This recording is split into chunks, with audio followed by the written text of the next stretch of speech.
ಅಯ್ಯ, ಮರ್ತ್ ಬಿಟ್ರ ಅಯ್ಯ? 10 ವರ್ಷದ ಹಿಂದೆ ಕಾಶಿಲಿ ತಮ್ಮ ಪಾದಕ್ಕೆ ಬಿದ್ದು ತಮ್ಮ ಆಶೀರ್ವಾದ ಪಡ್ಕೊಂಡಿದ್ದೆ. ಇವತ್ತು ತಮ್ಮ ಕೃಪೆಯಿಂದ ಒಳ್ಳೆ ಸ್ಥಾನದಲ್ಲಿದ್ದೀನಯ್ಯ. ಇಲ್ಲಿದ್ದೀರಾ ಅಂತ ಯಾರೋ ಹೇಳಿದ್ರು, ತಮ್ಮನ್ನ ನೋಡ್ಕೊಂಡು ಹೋಗೋಣ ಅಂತ ಬಂದೆ. ನನ್ನ ಕಡೆಯಿಂದ ಇದೊಂದು ಸಣ್ಣ ಕಾಣಿಕೆ, ಸ್ವೀಕರಿಸಬೇಕು. ಏನಿದು? ಇದನ್ನ ತಮಗಾಗಿ ತಂದಿದ್ದೀನಯ್ಯ. ಇದನ್ನ ತಗೊಂಡು ನಾನೇನ್ ಮಾಡ್ಲಿ? ಎಲ್ಲ ತಿಳಿದು ನೀವೇ ಹೀಗೆ ಹೇಳಿದ್ರೆ ಹೇಗಯ್ಯ? ಜಗತ್ತಲ್ಲಿ ಇದಿಲ್ದೇ ಇದ್ರೆ ಬದುಕೋದಿಕ್ಕೆ ಆಗೋದಿಲ್ಲ.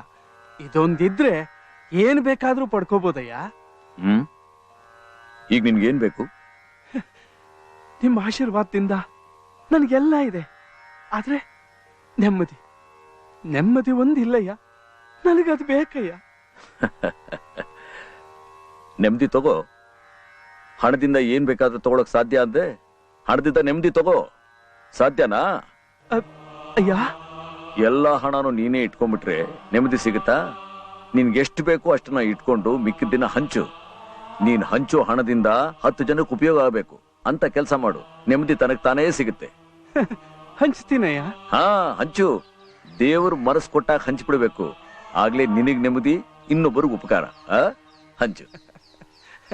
ಆಗ್ಲಯ್ಯ, ಹಂಚುತ್ತೀನಿ.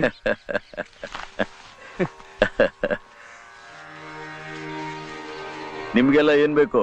ದೇವ್ರ ಆಶೀರ್ವಾದ ತಗೊಳಕ್ ಬಂದಿ ಸ್ವಾಮಿ. ದೇವ್ರ? ಮನುಷ್ಯನ ದೇವ್ರು ಮಾಡ್ಬೇಡಿ, ಅದು ಒಳ್ಳೇದಲ್ಲ. ನಿಮ್ ಕೆಲ್ಸಾನೇ ನಿಮಗ್ ದೇವ್ರು. ಅದನ್ನ ನೋಡ್ಕೋ ಹೋಗಿ. ಹೋಗಿ. ಗುರುಭ್ಯೋ ನಮಃ. ಹರಿ ಓಂ.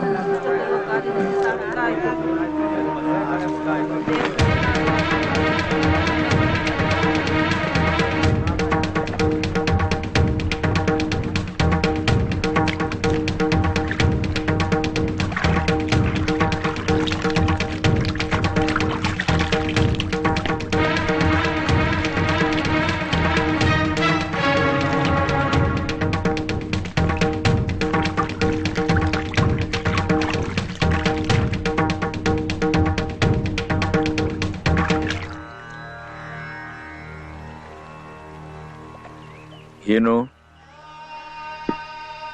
ಅಯ್ಯ, ನಿಮ್ಮನ್ನೇನೋ ಕೇಳಬೇಕು ಅಂತ ಬಂದೆ, ಆದ್ರೆ ನಿಮ್ಮ ನೋಡಿದ ತಕ್ಷಣ ನಂಗೆ ಯಾಕೋ ಮಾತೇ ಬರ್ತಿಲ್ಲ.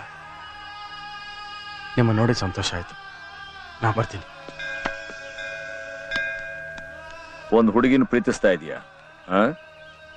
ಹೌದಯ್ಯ, ನಾನು ಅವಳನ್ನೇ ಮದುವೆ ಆಗ್ಬೇಕು ಅಂತಿದ್ದೀನಿ. ಹಾಗೂ ನಮ್ಮ ಸಾಹುಕಾರ ಮದುವೆ ಆಗದೆ ನಾನು ಹೆಂಗೆ ಮದುವೆ ಆಗಲಿ? ಅದಕ್ಕೆ ನಮ್ಮ ಸಾಹುಕಾರಿಗೆ ಬೇಗ ಮದುವೆ ಆಗಲಿ ಅಂತ ಆಶೀರ್ವಾದ ಮಾಡಿ.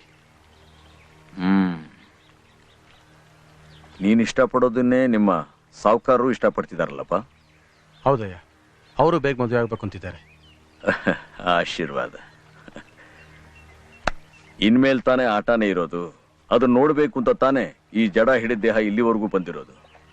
ಅಯ್ಯ, ನೀವೇನ್ ಹೇಳ್ತಿದ್ರ ಅಂತ ಅರ್ಥ ಆಗ್ತಿಲ್ಲ. ಗೊತ್ತಾಗುತ್ತೆ, ಗೊತ್ತಾಗುತ್ತೆ. ಎಲ್ಲ ಗೊತ್ತಾಗುತ್ತೆ.